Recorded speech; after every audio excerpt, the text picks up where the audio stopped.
eu sou a Renata Artuz, eu sou arquiteta, estou aqui na segunda-feira para o nosso Flipchart Monday. E hoje eu vou falar sobre uma pergunta que, toda vez que eu ouvisse, se eu recebesse $1 milhão, eu já estaria multimilionário. Que é, quanto vai custar a minha obra? Eu escuto isso muitas vezes, todos os meus clientes me perguntam. E a questão é, depende. Né? A gente vai falar sobre algumas variáveis, mas antes de falar sobre isso, gostaria de falar da diferença, né, ou da dispersão de valores em torno do valor real, a partir de, conforme a gente vai discorrendo o projeto e vai obtendo mais informações. Então aqui a gente tem a quantidade de informações conforme a gente vai avançando até a execução. Então 5, 10, 25, 50, 85 e 100%. E qual é a diferença de valor em cada uma dessas etapas? Então, na primeira etapa, a gente tem uma diferença de valor, né? A gente costuma usar uma estimativa de mais 75% e menos 25%. Geralmente, sempre fala para mais, porque na dúvida isso daqui vai caber. É o famoso cálculo hipotético universal de tentativa e erro, ou mais conhecido como chute, que a gente chama de ordem de magnitude. Então, primeira coisa, quanto que custa para fazer uma escola? Sei lá, uns 6 milhões. Chutando. Né? Por quê? Eu preciso de mais informações. Quantos metros quadrados vão ter essa escola? De que padrão? A gente vai falar sobre isso, sobre as variáveis. Aí, quando a gente começa a avançar um pouco mais, a gente já tem 10% de informação. Bem, uma escola parecida com aquela que eu estou querendo fazer vai estar custando 5 milhões. E uma outra que eu estou vendo está custando 9. Então a gente faz uma estimativa aí, né, de 14 vai dar uns 7 milhões na média. Então essa aqui é uma estimativa aproximada. Então ela tem uma variação de 25 para menos 15, porque aqui eu já tenho uma informação, eu consigo ter algumas referências de outras situações. Depois, a gente entra na fase de projeto, onde a gente realmente desenha a solução, quando a gente está falando de obra. Né? Pense o seguinte, eu já falei lá atrás, nos outros vídeos, que o projeto é sempre em ondas sucessivas.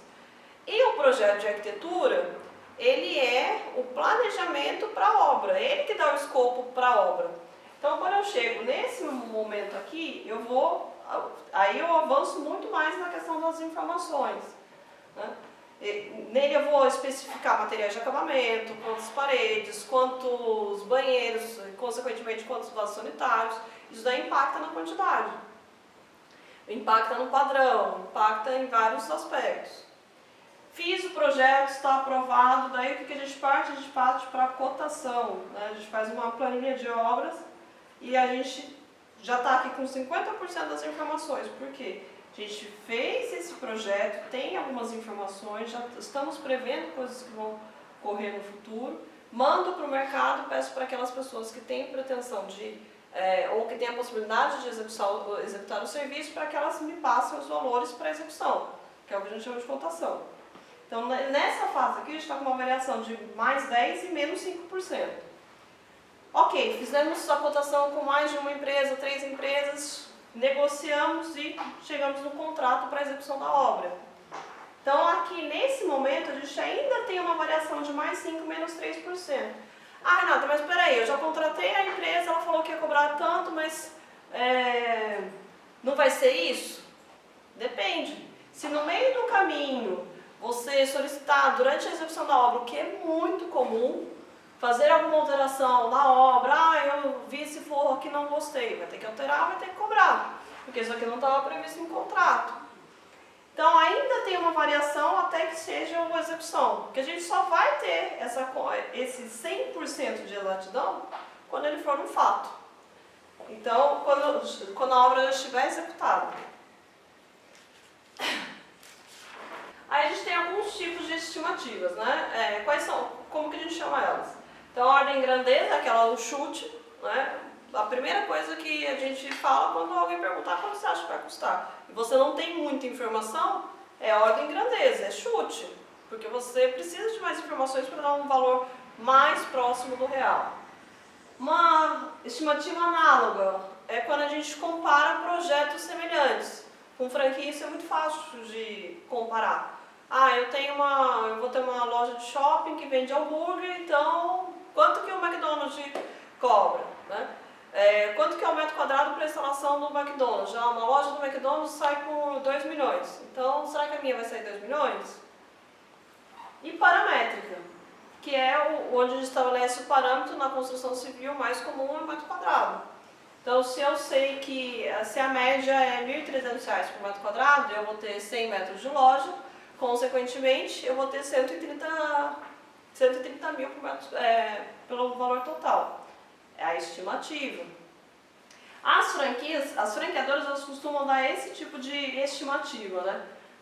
A estimativa paramétrica, onde elas estabelecem lá depois de terem adquirido know-how, que a maioria das unidades delas custaram X por metro quadrado para serem construídas. Mas isso vale para todas? Não, porque o projeto é único. Cada projeto vai ter uma interferência diferente. Aí como que a gente pode obter algumas estimativas? A gente tem o CUB, que é o custo unitário básico para construção.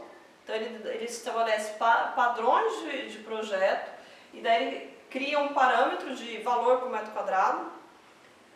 E também a gente tem o benchmark, como eu falei, das franquias. Se você entrar lá no site da BF e quiser alguma franquia que você tenha interesse, vamos supor uma loja de sorvete. Entra lá, procura uma loja de sorvete e você vai ter mais ou menos uma estimativa daquele valor, de quanto que for para instalar essa sorveteria. Vai ser igual? Não, porque cada projeto é único. Lembre-se, estimativa é diferente de gastos reais. Então, tal pessoa falou para mim que eu ia gastar tanto, aquele engenheiro falou para mim que eu ia gastar tanto e acabou sendo muito mais. Não, ele só estimou, né?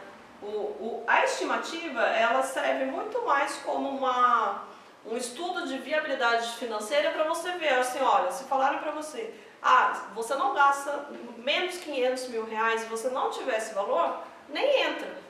É para isso que serve a estimativa, não é para definir os custos reais, ok?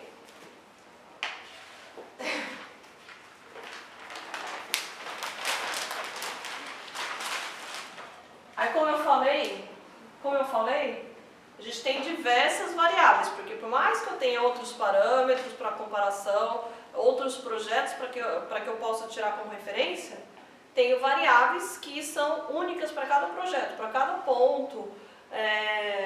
Então, quais são elas? Variáveis, prazo de construção.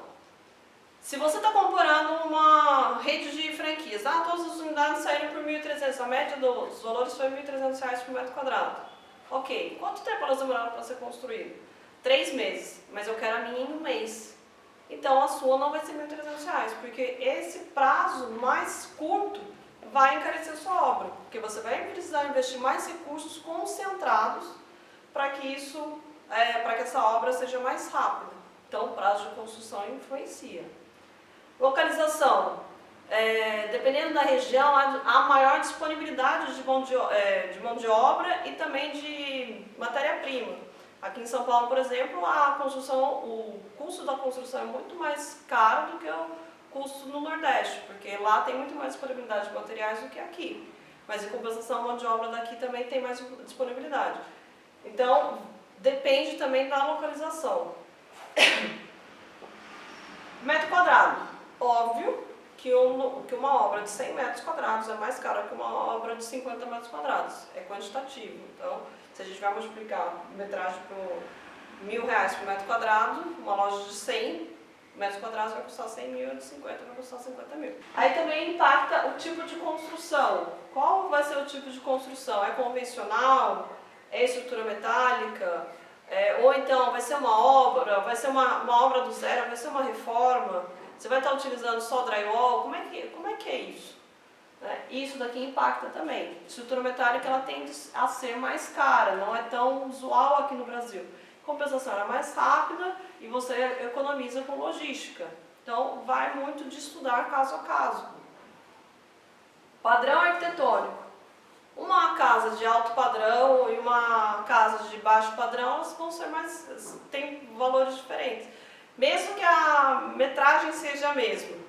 Então, se você vai usar um piso que custa R$ 300 por metro quadrado, em um piso que custa R$40 por metro quadrado, vai dar diferença, porque o padrão influencia. Clima. Se há muita possibilidade de precipitação em obra externa, isso vai impactar. Ou mesmo fatores externos que a gente não tem controle, greve, fatores econômicos, então isso aqui também influencia. Clima que a gente pode citar aqui como fatores externos, não só clima. Tipo de solo. No litoral há uma necessidade de ter uma fundação mais reforçada, e fundação é um item que pesa muito no orçamento, ele está dentro da curva ABC, então no litoral vai precisar de uma fundação maior, lá no centro do país nem tanto, então esse custo vai ser menor, então depende também, tem essa variável. E sistema de ar-condicionado, qual o sistema de ar-condicionado que você quer utilizar? Tem vários modelos. Os centrais costumam ser mais caros para a implantação. Os splits são mais rápidos e são mais baratos. Mas cada um tem o seu custo-benefício. Então, qual deles que faz sentido para o seu negócio? Por isso que a gente fala que não dá para falar com precisão quanto que vai custar, porque tem muitas variáveis no caminho. Mas e agora? Como é que a gente faz para definir os custos? Imagine o seguinte, aqui a gente tem uma franquia, um negócio, uma fábrica, uma loja, uma academia, que seja, um negócio. Então eu fui demitido, consegui uma rescisão, minha rescisão é de 400 mil. Preciso fazer uma franquia com 400 mil reais. Então, eu defino que daqui para baixo é 400 mil reais. Pode ser que seja o suficiente, pode ser que falte. Como que eu vou saber? Conforme eu vou avançando nas informações. E para eu avançar nas informações, eu tenho que ter mais detalhes do projeto. Então, a primeira caixinha aqui, né, de cima, são outras coisas, mas isso aqui é um modelo genérico. Então, a gente vai precisar de documentação, o que eu preciso para tornar esse negócio legal. Na implantação, o que eu vou precisar implantar para ter o negócio construído? Eu vou precisar de projetos de arquitetura, vou precisar de projetos complementares, vou precisar de obra, vou precisar de equipamentos. Recursos, quais os recursos humanos que eu vou precisar e os insumos que eu vou precisar também. E marketing, o que eu vou precisar fazer de marketing? Marketing, ação de vendas, divulgação, inauguração. Então, como eu estou ainda no começo do projeto, eu ainda não tenho tantas informações, o que eu vou fazer de marketing, por exemplo? Não sei. Qual o tamanho da obra? Eu não sei nem às vezes qual é o tamanho do terreno ou o tamanho do ponto. Então, vamos supor que aqui eu vou estabelecer, se eu tenho 400 mil, então eu vou gastar 30 mil para documentação, para implantação eu vou gastar 250, recursos humanos, eu vou gastar uns 150, uma parte de marketing eu vou também guardar um dinheiro para capital de giro. Mas aí conforme eu vou avançando, eu vou tendo essas informações mais precisas. Por quê? Opa, peraí, se eu vou precisar de equipamentos, quais são os equipamentos? Vou precisar de 5 equipamentos. Quanto custa esses equipamentos? Você foi lá no mercado e pesquisou. Esses equipamentos vão custar 50 mil reais. Então eu vou colocar aqui 50 mil reais. Para obra, quanto que eu vou gastar de obra? Fiz a cotação, já fiz o projeto, né? Vou somando aqui. Quando eu tiver os valores, quanto mais detalhado for essas caixinhas, elas forem se abrindo, mais preciso vai ser esse orçamento. Porque daí eu não venho de uma estimativa de que, eu acho que vai ser 400 mil. Não, eu fui somando os pequenos valores, e os pequenos valores deram 280, por exemplo.